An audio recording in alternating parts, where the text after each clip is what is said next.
So would you open your Bibles with me to Colossians chapter 2, beginning with verse 1.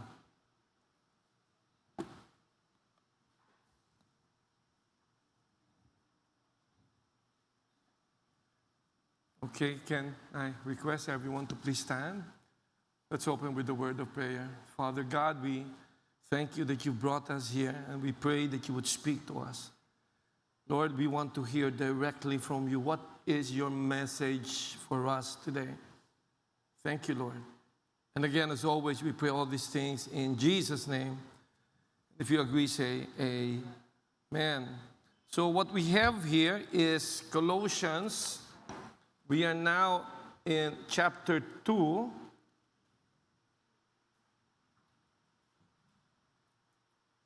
Sige po, basahin natin.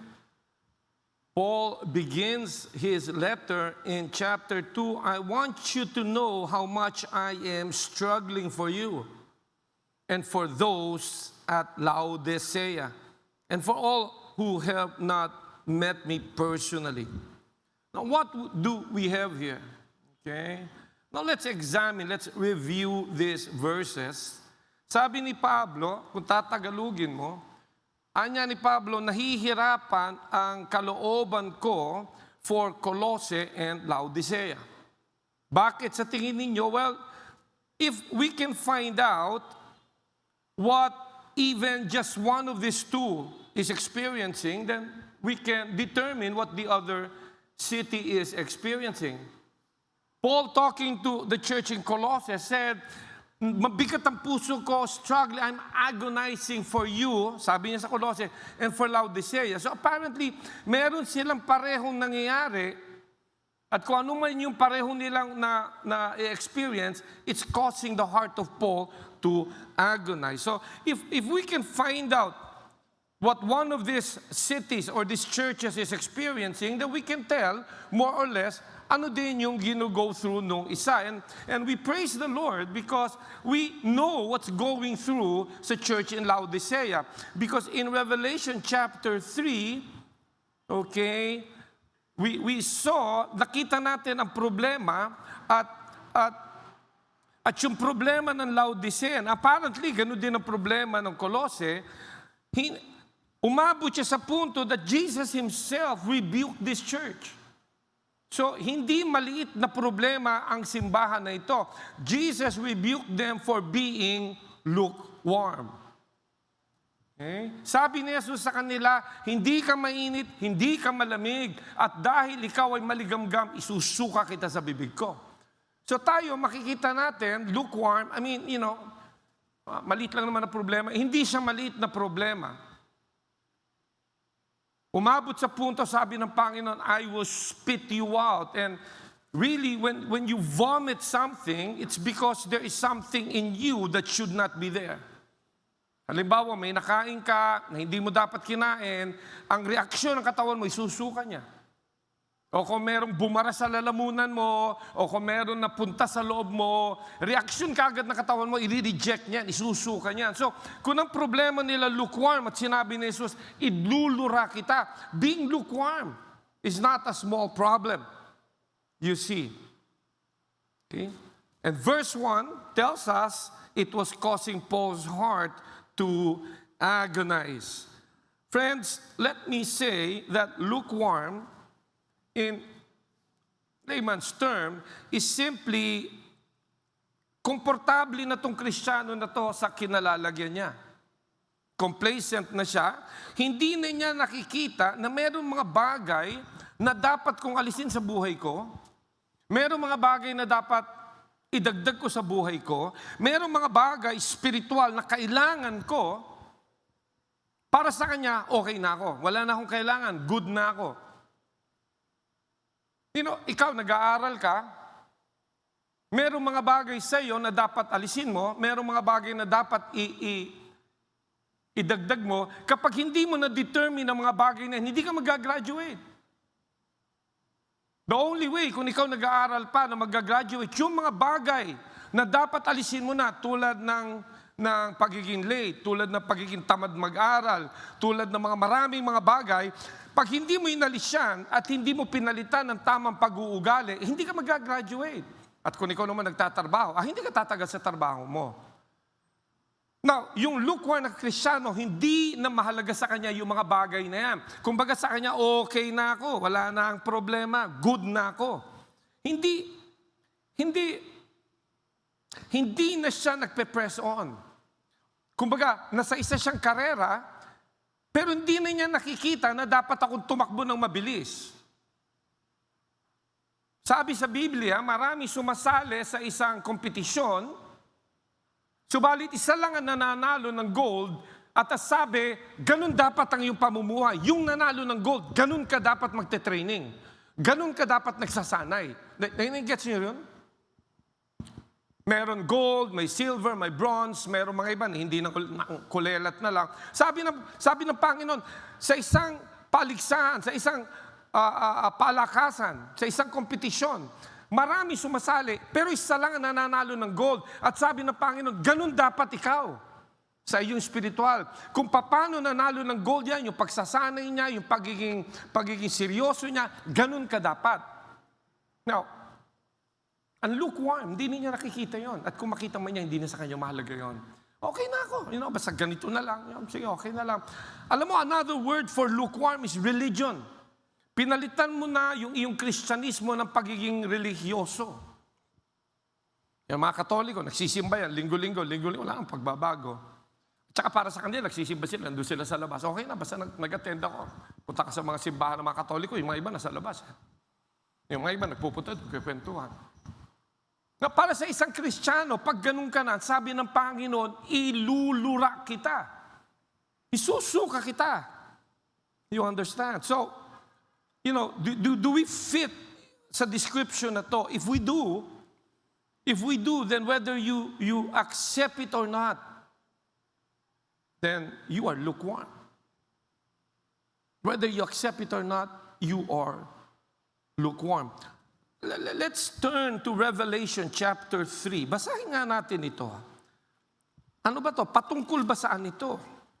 Sino mo sabi sa Revelation chapter 3,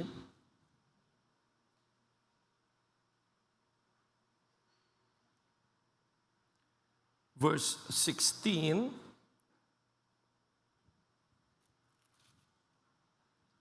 Umpisa natin sa verse 14.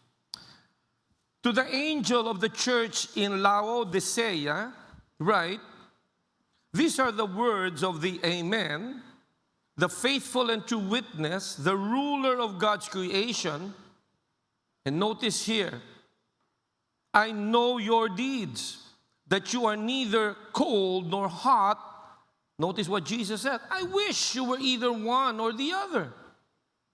So because you are lukewarm, neither hot nor cold, I am about to spit you out of my mouth. Tingnan mo, ugali ng mga lukewarm. You say, I am rich. Ang tingin nila sa sarili na, okay ako eh. Good ako, pare. Well, hindi ako talaga good, but I'm better than him. I'm better than them. Alam mo, ito problema sa lukewarm, hindi na niya nakikita talaga yung estado niya talaga. Kaya dito sinabi ni Jesus, etong estado mo ha, kayo na pakiramdam nyo, good kayo, okay kayo, etong estado ninyo. You say, I am rich, I have acquired wealth and do not need a thing, but, notice, you do not realize that you are wretched, pitiful, poor, blind, and naked. Any Christian who does not see his need to change, he doesn't see his need to improve, he doesn't see his need to be more committed, eto talaga siya. Whoever that Christian is, if he does not see his condition from the eyes of God, then this condition is this. He is, ang sabi, wretched, pitiful, poor, blind, and naked. Nung sinabi ng Panginoon ito sa church in Laodicea, agad-agad nasapul nila yun eh. Nasabi ng Panginoon sa kanila, you are lukewarm. You are neither hot, you are neither cold. I wish you were one of them. But since you are not, I'm gonna spit you out. Now sa atin, we probably have a hard time. What does this really mean? Maraming mga turo sa Bible na it needs a little knowing, a little asking. Parang yung sinabi ng Panginoon, do not be unequally yoked. Tayo ngayon, we say, hindi naman ganun kasama yan, hindi naman magagalit ang Diyos. Nagmahal lang siya, mali ba yun? Mali, sinabi mo gawin eh. Pareho rin ito yan. At sabi ng Panginoon, lukewarm. Sila naintindihan nila to. Tayo nahihirapan. And I'll tell you what this means. Laodicea was a city, sa taas nila, may mga mountains na parating 12 months in a year, parating may yelo sa taas yun. Now, yung mga travelers na tumatawid sila doon, naisip nila, if we can bring down this ice, this cold water, and bring it down to the city, magagamit ito. Yung mga taong pagod, pwede silang uminom ng malamig na tubig. Pwede natin itong magamit sa baba. Gumawa sila ng aqueduct. But since yung ginawa nilang aqueduct, napakalayo ng travel, umalis yun doon sa bundok, malamig na malamig. Dumating yun, hindi na siya malamig, hindi rin siya mainit, lukewarm. It was useless, you understand? And doon naman sa other side ng Laodicea, meron sila mga hot springs. That was very useful because yung mga tao would travel so far, and they would lulubog sila sa hot springs and na-relax sila, yung mga kaso-kaso nila, nahi-heal. So they thought if we can bring this up, yung ating mga travelers, pwede na sila matulungan para mababad sila sa mainit na yan. So they would find a way, carry it, bring it there. But again, after that long travel, pagdating sa Laodicea, guess what? It was lukewarm. And they said, lukewarm it's useless. It's useless. They get up there and they just throw it away and they say, baliwala ito. Lukewarm is not good. You understand? Parang tao. Ano mas maganda? Ito. Okay lang. Hindi, ito ba okay? Pwede na. Walang direksyon. Ang gusto mo, sasabihin ng tao, mas maganda yan. Alam mo na, meron siya talagang pinatutunguhan. Parang ganun din yun. Lukewarm. And the Lord said, because you are lukewarm, you are useless. I'm gonna spit you out. Now, before we continue, let me ask you a simple question po. Sino sa inyo rito? Kaunti lang tayo. Na masasabi natin na, ako po, umaapoy talaga ako sa dedikasyon sa Panginoon. Ang commitment ko po, boiling hot. Sino makakasabi nun? Balikan natin. Sino naman sa inyo dito makakasabi, ay sobrang lamig ko na po sa Panginoon, wala na akong gana. Ay sobrang lamig ko na po. Sa totoo lang yan, hindi ko nga gusto magpunta rito. Kasi yung magulang ko nandito, kaya ako nandito. Sino makakasabi nun, ay sobrang wala na po akong gana. Malamig na ako. Sino? So you are neither hot, you are cold. If you can't be one of the two, then you are in the middle. I'm sorry to say, then you are lukewarm. You understand? We look at this and we say, maliit na problema. Hindi siya po maliit na problema. Hindi siya po maliit na problema. Yun na naging problema ng Laodicea. Ang sabi ng Panginoon, I know your deeds. I know your deeds. Let's continue. Notice it says, balik tayo sa Colossians, it says in verse 2 of chapter 2, my purpose, okay, is that they may be encouraged in heart and united in love. Notice that Paul's prayer here is for the hearts of the Colossians to be encouraged. Now, bakit ang puso ang dapat ma-encourage? Well, because kapag ang puso ang nawala na ng gana, lahat ng parte ng katawan mo mawawala na ng gana, ang patutunguhan mo, lukewarm. You understand? So, bago ka pa umabot doon, dahil pag umabot ka doon, ang pagtingin mo sa sarili mo, okay ako, wala akong problema, mahihirapan na akong abutin ka. Kaya sabi ni Pablo, ma-encourage sana ang puso mo, bago ka pa umabot doon. Kasi alam niyo, sabi ni Jesus, I wish you were either one. You are neither hot, you are cold. I wish you were either one. And you need to understand, why either one? I would understand. Okay kung hot ka, pero okay din ba kung cold? Oo, mas mabuti pang cold kaysa lukewarm. Kasi kung cold ka, mararating kita at sasabihin ko sa'yo, Brad, tino mo nangyari sa'yo, wala ka ng pakialam sa Panginoon. Tino mo, totally, Brad, wala ka ng ka-spiritual. Mararating kita. Pero kung lukewarm ka, sasabihin mo ba, okay ako eh. Ano ba problema? Nakarinig ka na ng mga Kristiyano, ano ba problema?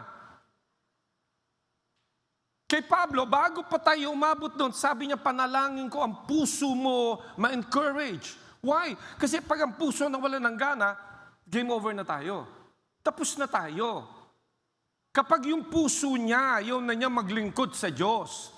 Kapag yung puso niya ay na manalangin, ay na sumamba, wala nang pasasalamat, game over na tayo. Nakikita to ni Pablo at nakikita din natin. Huwag natin paabutin doon. Aabot tayong lahat. Darating araw, magkakaroon ka ng choice. Choose to do what is right. Let your hearts be encouraged. Alam nyo kasi maraming mga pwedeng maging dahilan na ibibigay natin kung bakit tayo lukewarm. But if you approach it with honesty, the real reason is because wala ka ng gana. Hindi na mahalaga sa'yo. Hindi na sa akin mahalaga eh. Abot ka na sa punta, hindi na sa akin mahalaga yan eh. Meron akong mga ibang minimiti, meron akong ibang mga mas gusto, meron mga ibang mas mahalaga sa akin, importante sa akin. Yun ang pinag-uukulan ko na ng 100%. Yan, wala na, hindi na talaga siya mahalaga.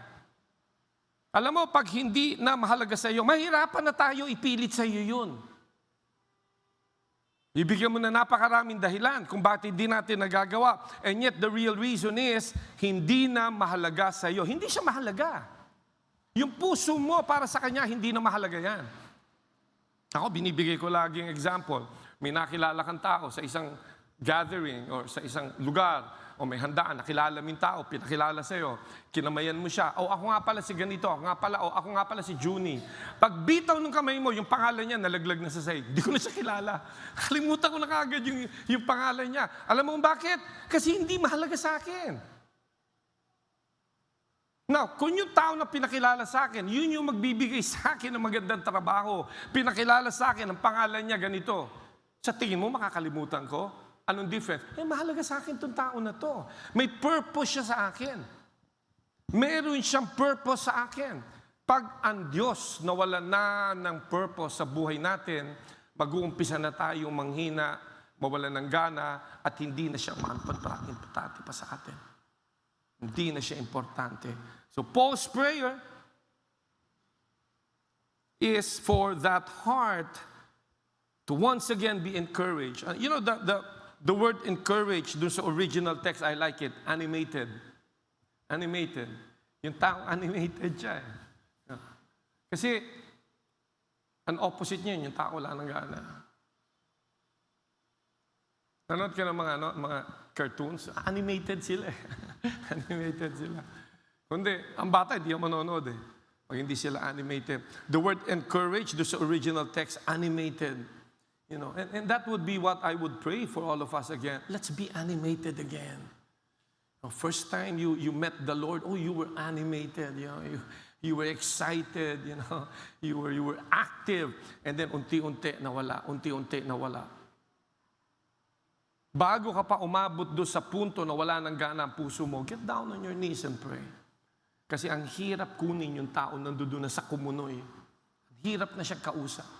Hindi mo na siya makakausap, mag-aaway na kayo. Sige, let's read verse 2 pa rin, pero the second and third part. Notice it says, verse 2, so that they may have the full riches of what? Of complete understanding. Okay. In order that they may know, underline that word, the mystery of God, namely Christ. That they may know. Alam mo ba, anak, as a Christian, your knowledge about Jesus should grow. If your knowledge about Jesus does not grow, it will diminish. Our standing, our knowledge, our commitment, either it's going forward or it's going backward. Ang sabi dito na yung understanding natin, which is another translation of that word, know, must increase. And how does that knowledge increase, my friend? Always talk and walk with Jesus. As you walk with Jesus every day, you get up and you say, Lord, maraming salamat, Panginoon Diyos. You pray before you eat. After you eat, you say, Lord, thank you. Kayo mga magulang, dumating yung mga anak nyo, natutulog na. Pag tinignan nyo, natutulog na. Fellowship with the Lord and say, Lord, only because of you, okay kami. Because the enemy came to steal, kill, and destroy. Then why has he not destroyed you? Because of Jesus. So one way to know and walk with the Lord is to always talk with the Lord. And then your knowledge will increase. Our knowledge about Jesus, anak, eto, you get nothing today, please get this. Our knowledge about God must increase. Our knowledge about God must increase. It must increase. It must increase.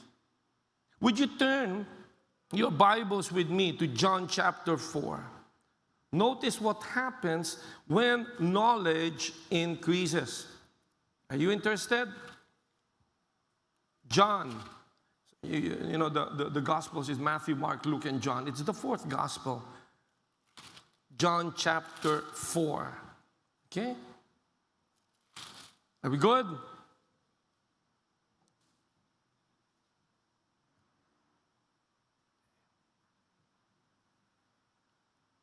Sige, umpisahan natin sa verse... verse 4. Chapter 4, verse 4 of John. Now he had to go through Samaria, so he came to a town in Samaria called Sychar, near the plot of ground Jacob had given to his son, Joseph. Continue, verse 6. Jacob's well was there, and Jesus, tired as he was from the journey, sat down by the well. It was about the 6th hour. When a Samaritan woman came to draw water, Jesus said to this woman, "Will you give me a drink?"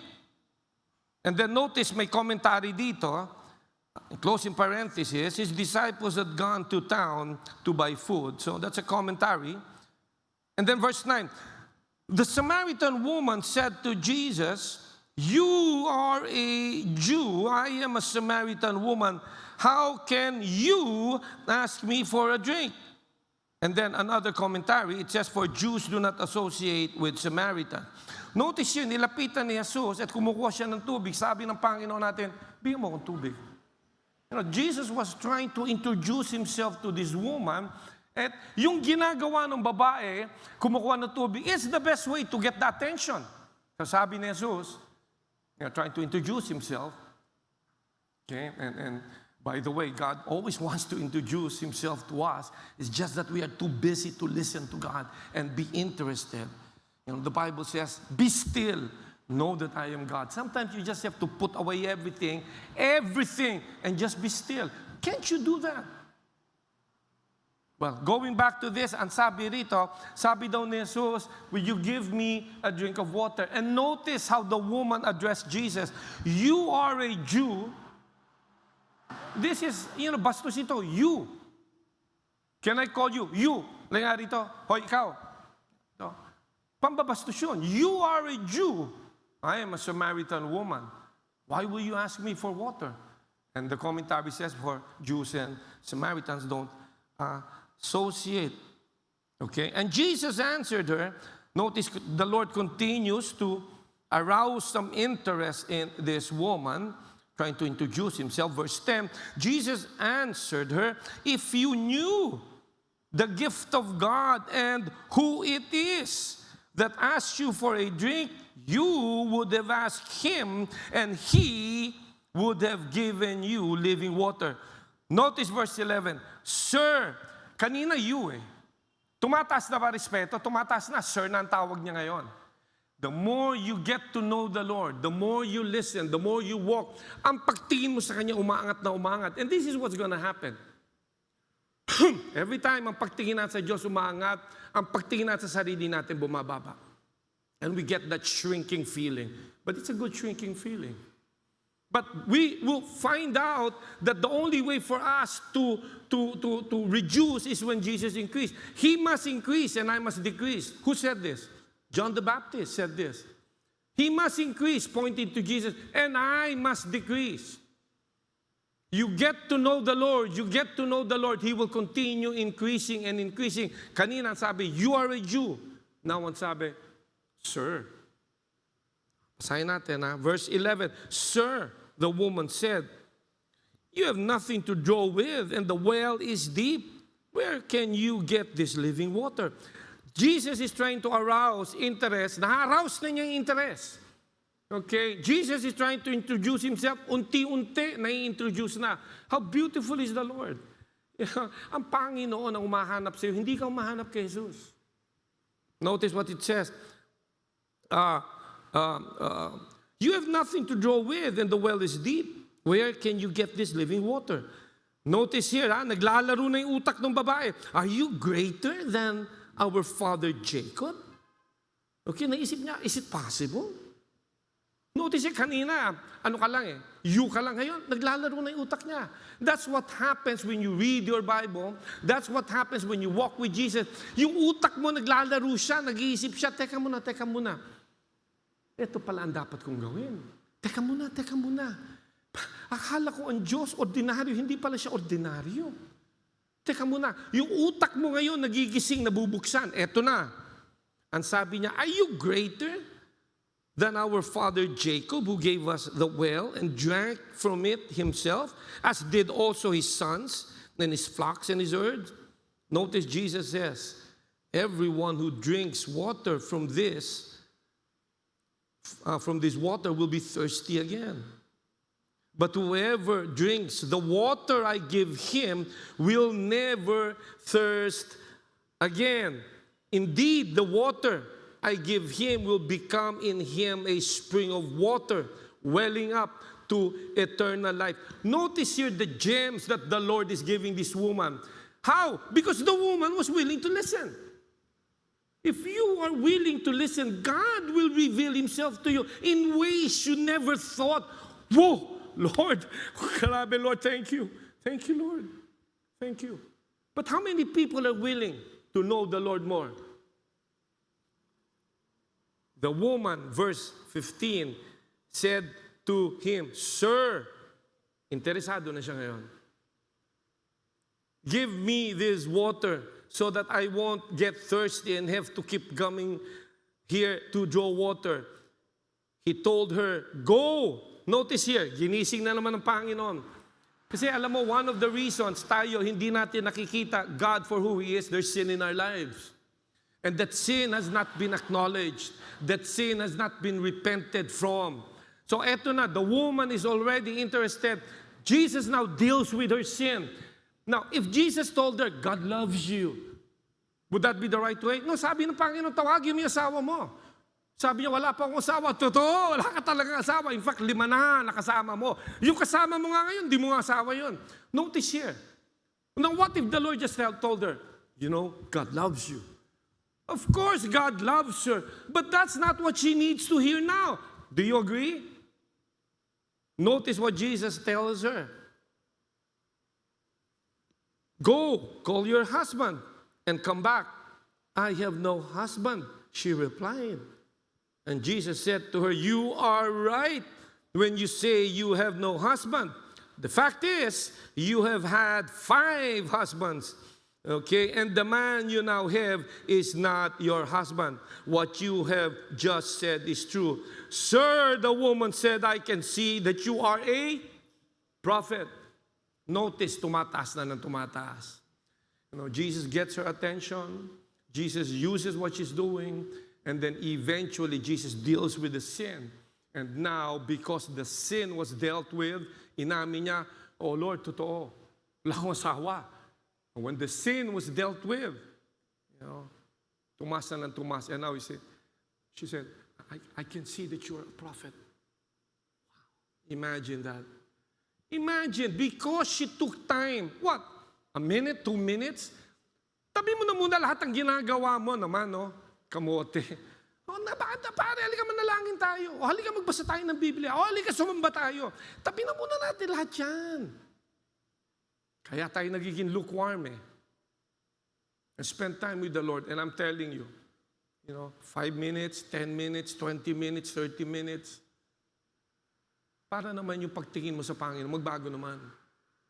Para naman ma-renew, mabago, ma-charge up ka ulit. Magkaroon ka ulit ng pasasalamat sa puso mo. The Bible says, be still and know that I am God. Sometimes all we have to do is be still muna. Tahimik ka muna, okay? Let God introduce Himself to you. Let God speak to your heart.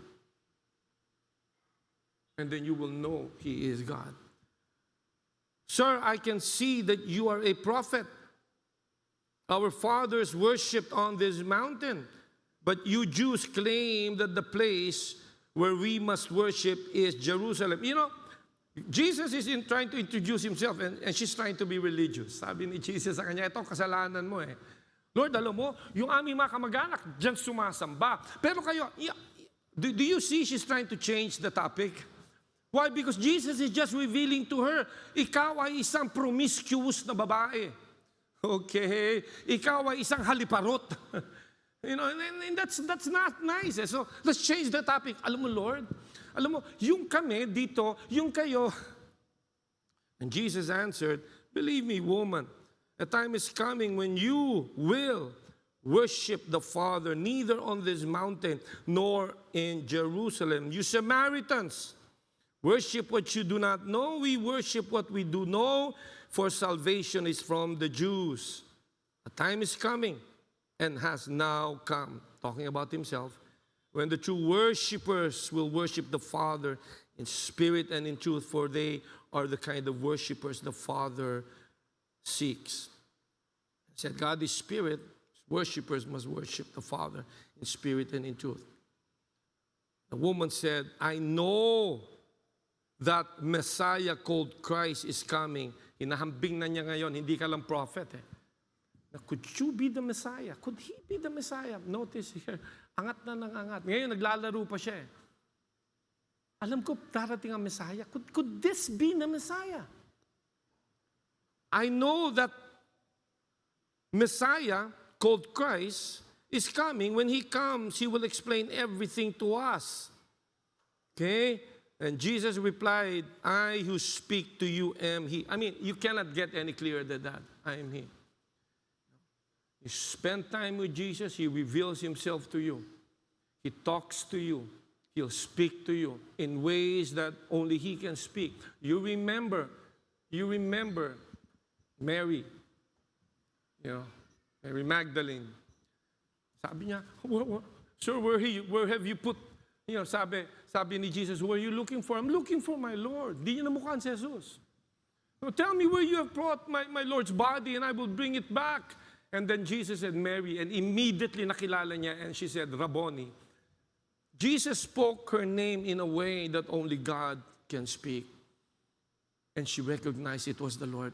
When you spend time with the Lord, He will speak to you in ways that only He can speak. And when He does, He will speak to your heart, not to your ears, not only to your mind. He can speak directly to your heart. And it will shake you and reveal like it did to Mary. She thought it was the gardener. When Jesus spoke her name, she said, Rabboni. You understand? And notice here, as Jesus speaks to this woman, unti-unti, sabi niya, alam ko darating ang Messiah. Heto kaya yun.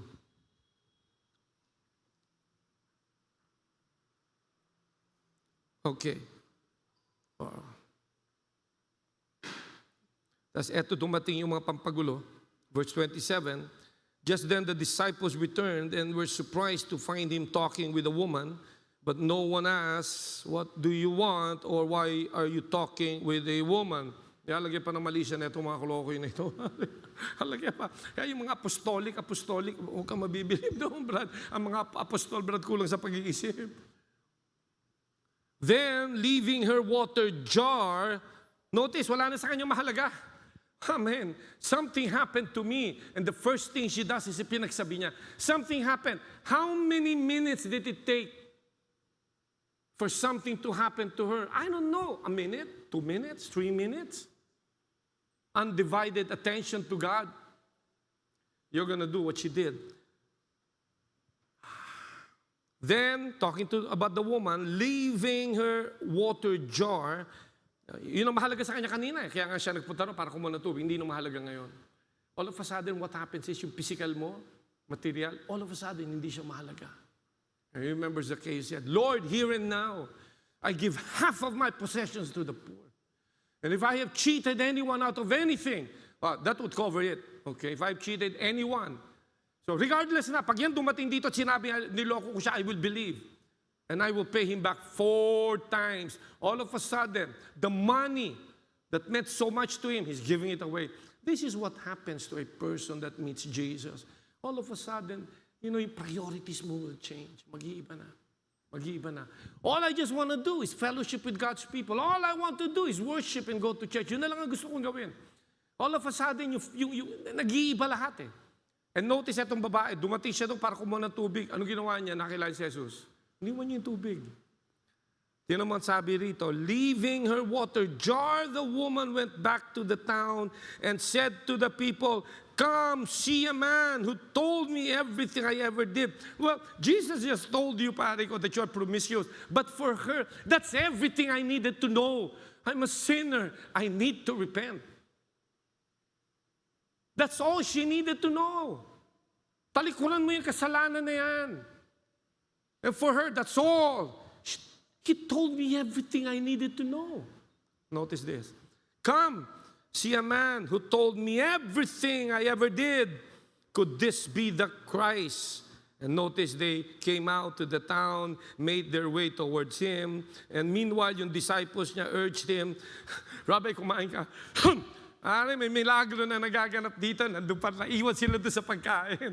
Kumain ka muna. Well, I'll tell you, long story short, sabi ng Panginoon, may pagkain ako na hindi ninyo alam. Okay?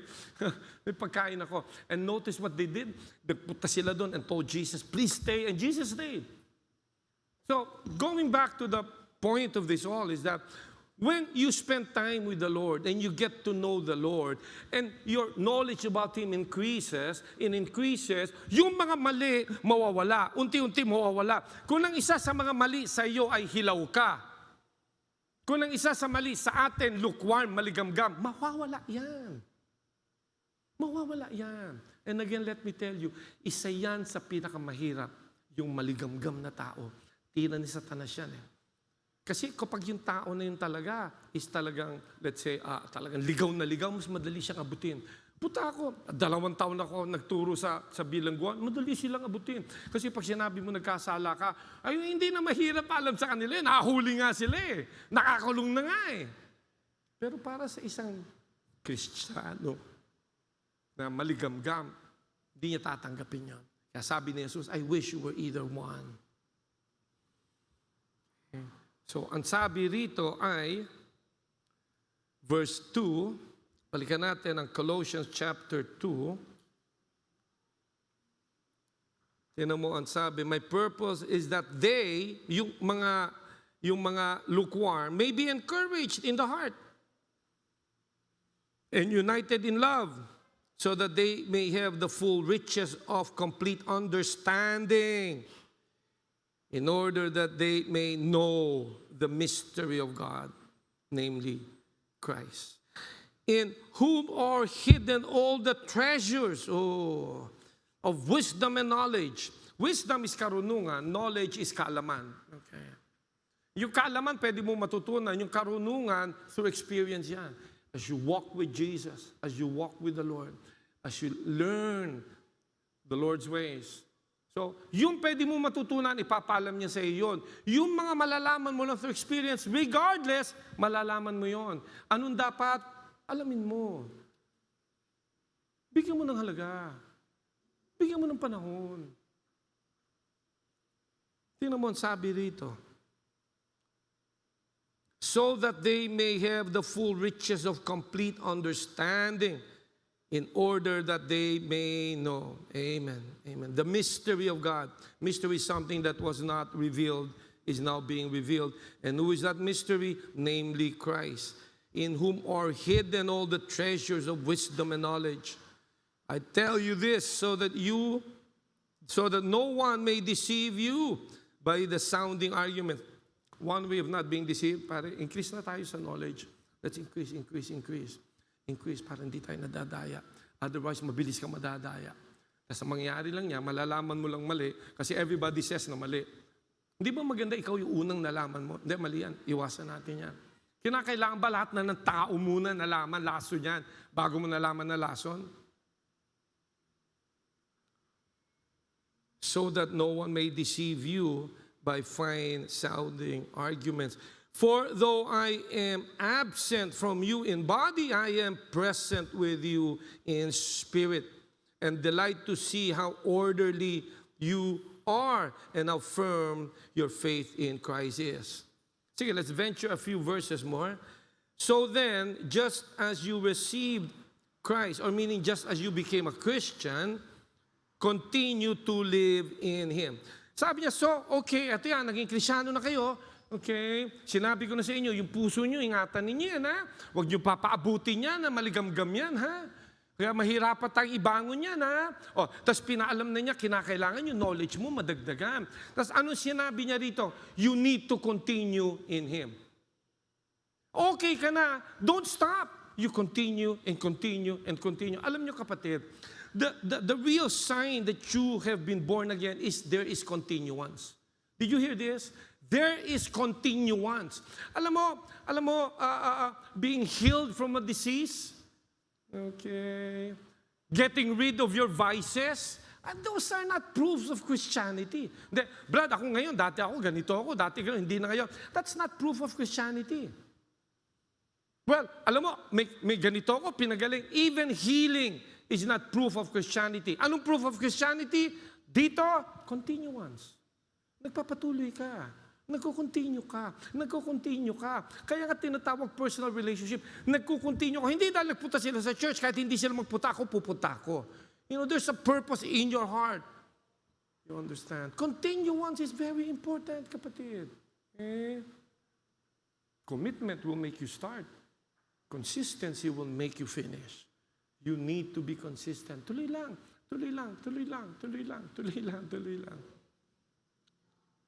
It's going to be harder and harder and harder and harder. Oh, yes.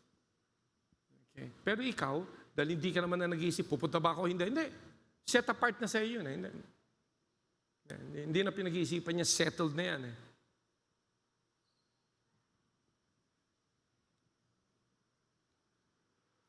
Magpapatuloy ka lang.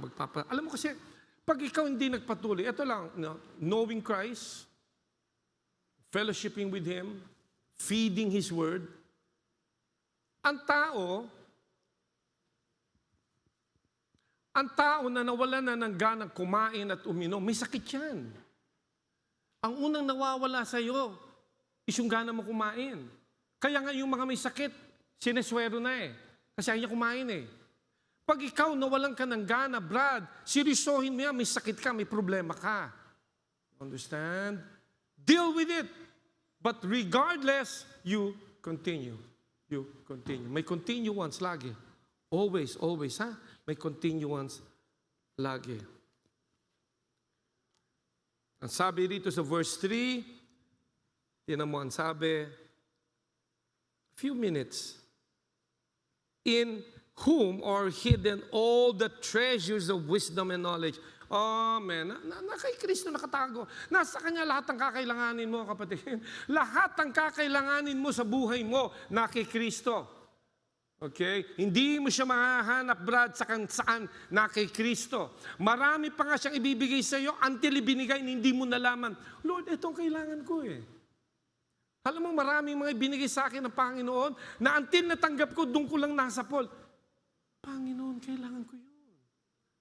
Ang hindi ko nga hiningi, pero binigay niya. At nung binigay niya, doon ko nalaman, kailangan ko pala. Lahat ng kakailanganin mo, kay Jesus mo lang makukuha.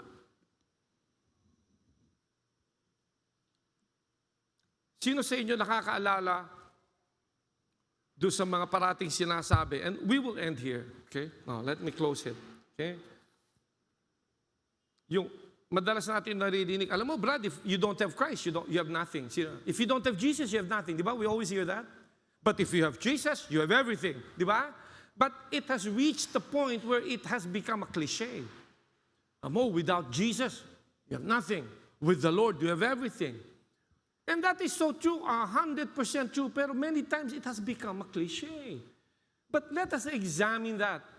Let's turn to Revelation chapter 5.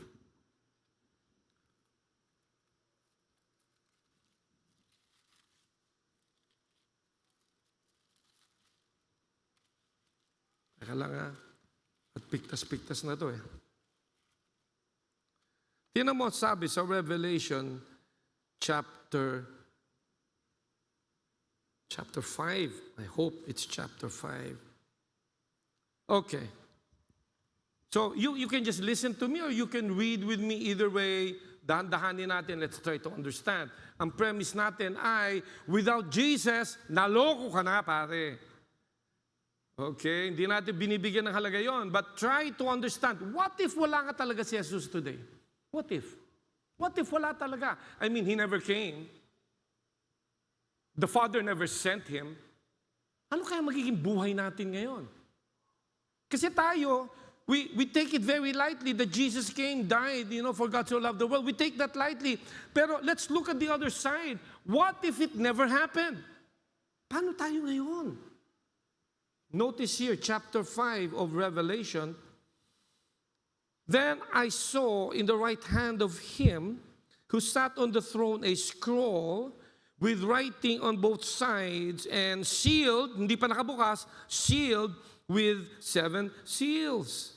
And I saw a mighty angel proclaiming in a loud voice, "Who is worthy to break the seals?" You know why? Kasi anything that you purchase back and return to the rightful owner, in the early days, you had 49 years or 50 years. Kung binenta mo yung lupa, binenta mo yung gamit, whatever, you had that much time to redeem it. And once you have redeemed it, ibibigay sa iyo yung scroll sealed with 7 seals, and you will take that scroll, bring it before the judges in the gate, and in front of everyone, you will break the seal, signifying, everyone, listen, the rightful owner holds it again. It is returned back to the rightful owner. But here, sabi nila, no one could break the seal or even open it. No one was worthy to do that. In other words, hindi dumating yung lulutas ng problema natin na hindi si Jesus. At tignan mo ang nangyari dito. Verse 2, and I saw a mighty angel proclaiming in a loud voice, "Who is worthy to break the seals and open the scroll?"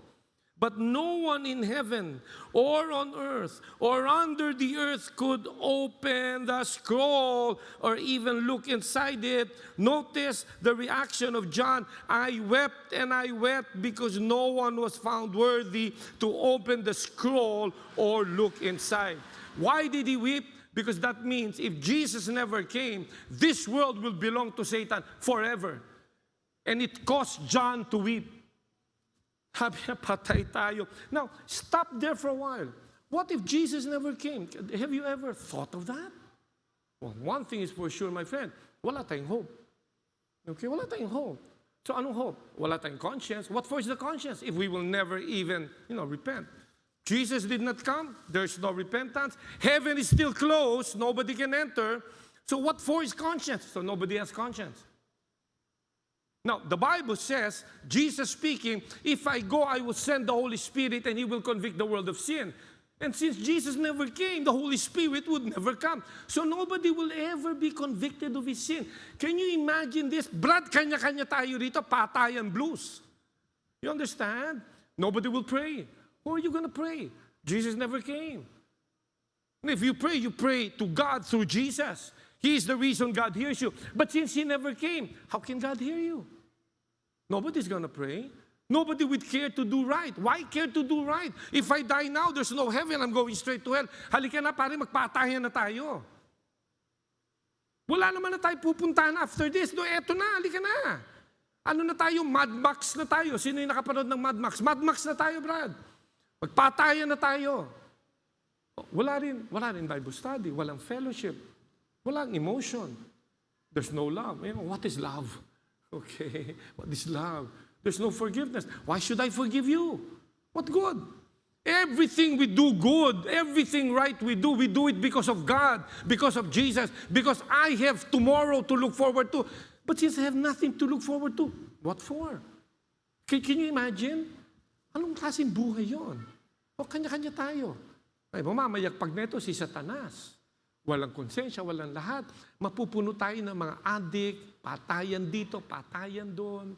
O, ba't ka pa mag-aaral? Para saan ka mag-aaral? Ba't ka pa ganito? Ba't ka pa ganon? So, wala tayong mga dalubhasa, wala tayong mga abogado. Sinong iaabogado mo? Wala tayong mga doktor. Sinong pagagalingin mo? Nagpapatayan na yung mga tao. Are you trying to understand? So yung sinabi, without Christ, you have nothing. Totoo yun, kapatid. Magpasalamat tayo na dumating si Jesus. Dahil kung di siya dumating, anong meron tayo ngayon? Wala tayo ngayon. I probably don't have my family. You probably don't have anything. You understand? And since I need Jesus every day just to continue, without Jesus, how can I continue? Alam ba niyo kung gaano kahirap na wala kang inaasahan?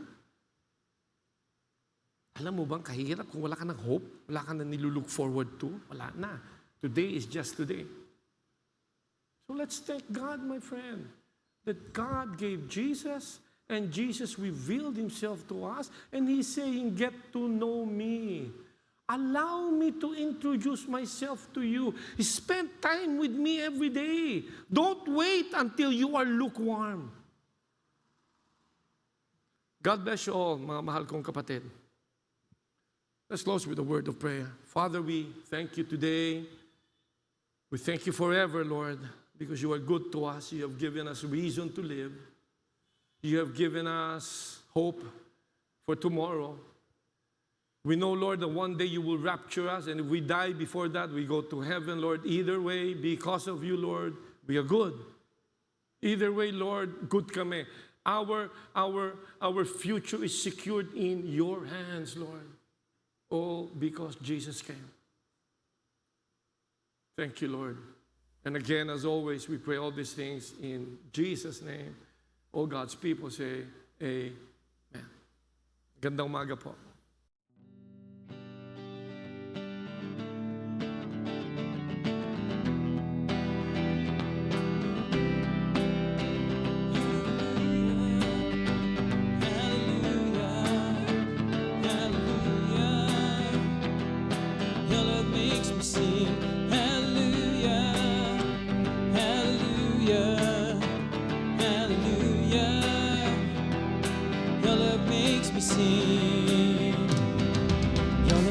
Amazing, steady and unchanging. Your love is a mountain beneath my feet.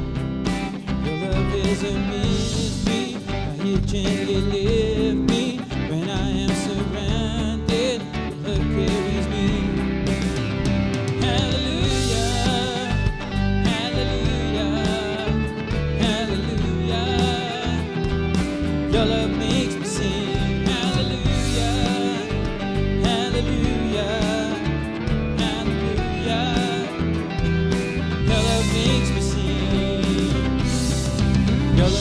Surprising, I can feel it rising. All the joy that's growing deep inside of me.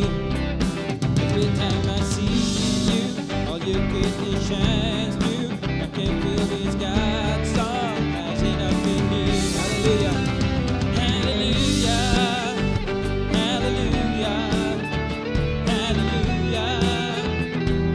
Your love makes me sing. Hallelujah. Hallelujah, hallelujah. Your love makes me sing. Your love is amazing. Your love is amazing, steady and unchanging. Your love is a mountain firm beneath my feet. Your love is a mystery. How you gently lift me when I am surrounded. Your love carries me.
are my refuge, and I will rest in your saving grace.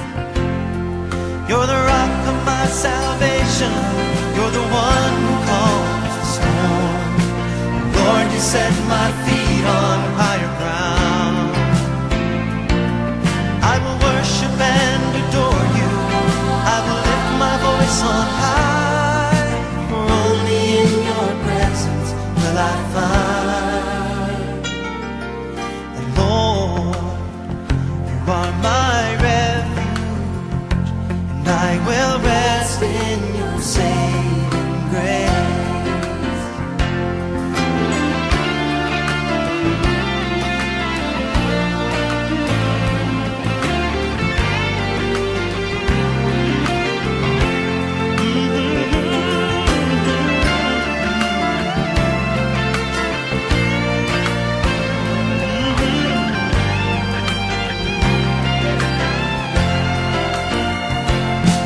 You're the rock of my salvation. You're the one who calms the storm. Lord, you set my feet on higher ground. I will worship and adore you. I will lift my voice on high, for only in your presence will I find. And Lord, you are my refuge, and you are my hiding